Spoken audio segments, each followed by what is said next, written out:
ao nosso comentário de hoje. Hoje, comentando a carta aos Efésios 19, como eu tenho dito, falado, compartilhe para você espalhar a mensagem de Deus. E se você não é inscrito no meu canal, se inscreva no meu canal, Ronaldo Viana S. Tá? Vamos lá então, verso 15, o tema é: não vivam mais como os gentios. Vamos tentar entender isso daí, tá? Não vivam mais como os gentios. Vamos lá, Efésios 4, a partir do 15, né? Eu sempre pego o último versículo do último comentário, tá? Então vamos lá.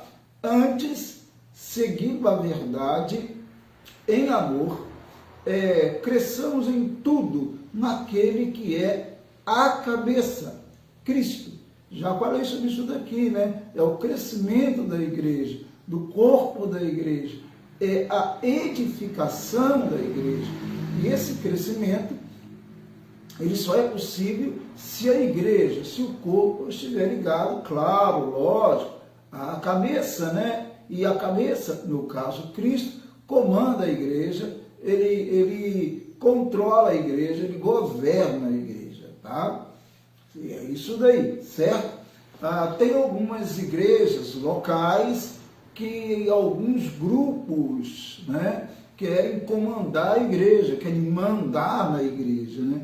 Mas a Bíblia diz que quem comanda, que o cabeça, né? A cabeça do corpo é Cristo, é Ele que governa a igreja, tá? Então a igreja deve estar submissa ao comando dele e não de grupos particulares em seus seios. Muito bem. O verso 16 diz assim: dele todo o corpo ajustado, diz aqui, dele, de Cristo, todo o corpo, a igreja, ajustado e unido pelo auxílio de todas as juntas, cresce e edifica-se a si mesmo em amor. Novamente a expressão em amor, né? Na medida em que cada parte realiza a sua função. Vamos entender isso. Isso é uma analogia, né? Feita tendo como ponto de partida o corpo, né? Os corpos humanos, né? Como, por exemplo, eu estou aqui, então tem aqui a mente, né? Onde está, né? Ali os comandos, aquelas coisas todas, né? O cérebro, né? O cérebro, isso daí. E eu tenho que todos os membros, né? Todos os braços, as pernas, os pés e todos os órgãos, tudo isso funciona, né? Tudo isso é interligado, né? Não é separado, tá? Não tem como, né? Não existe um braço decepado, por exemplo. Um braço é decepado, Deus nos livre, né, disso. Ele não vai subsistir, ele só vai subsistir conectado ao corpo. E, é claro, conectado, e a mente, o cérebro, vai comandar os movimentos desse braço. Se ele não estiver aqui, não tem como fazê-lo. E assim todos os membros dos nossos corpos. Assim também é a igreja. Jesus é o comandante, é o governador, né? É o rei, né? É a mente, e a igreja, o corpo, né?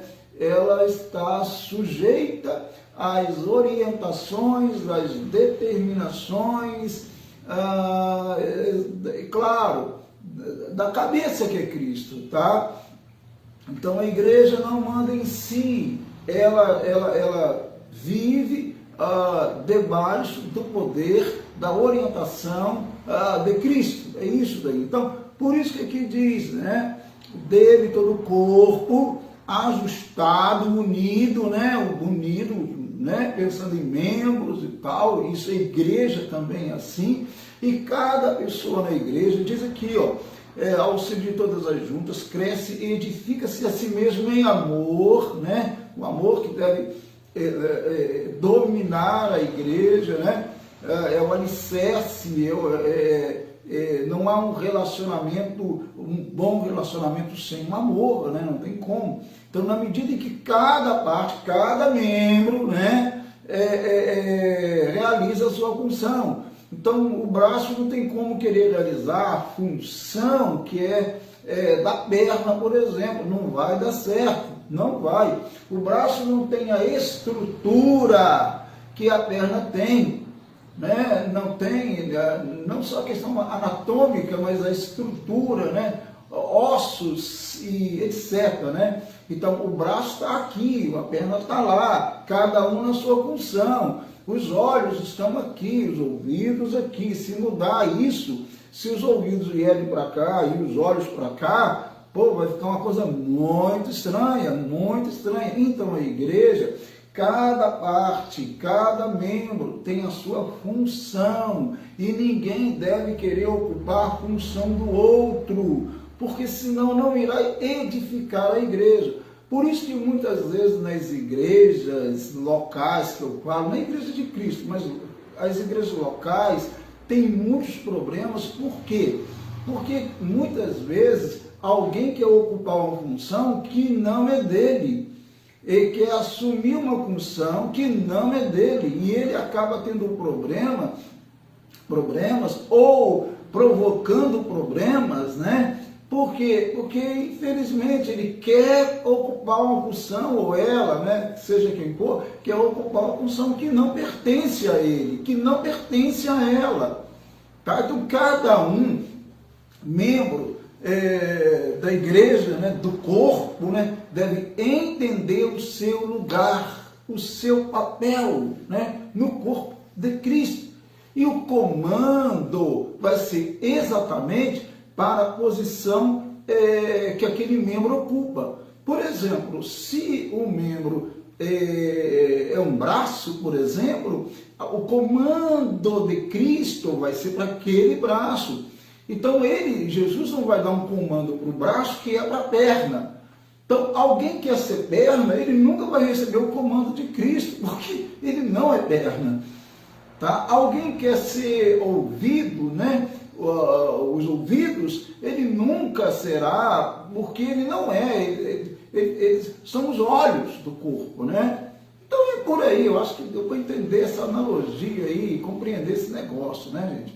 Muito bem, o 17 diz assim: assim eu lhes digo, e meu Senhor insisto, que não vivam mais como os gentios, que vivem na futilidade dos seus pensamentos.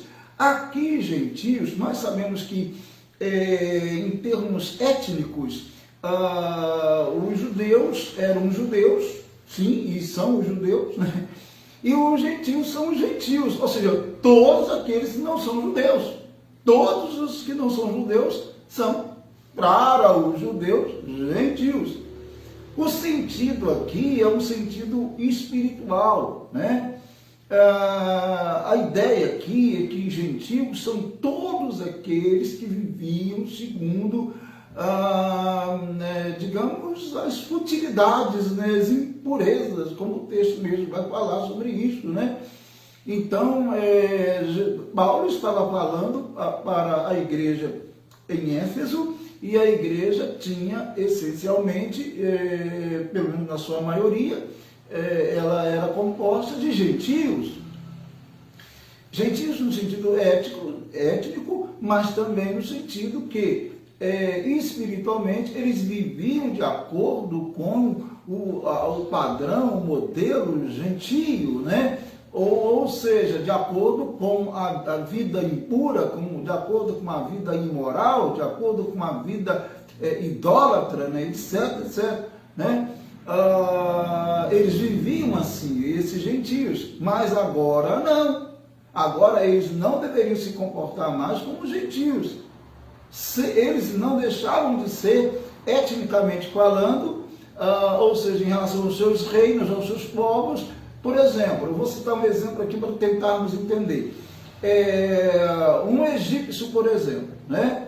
Vamos dizer, um habitante lá, né, de origem egípcia, né, do Egito, né? essa pessoa se convertia.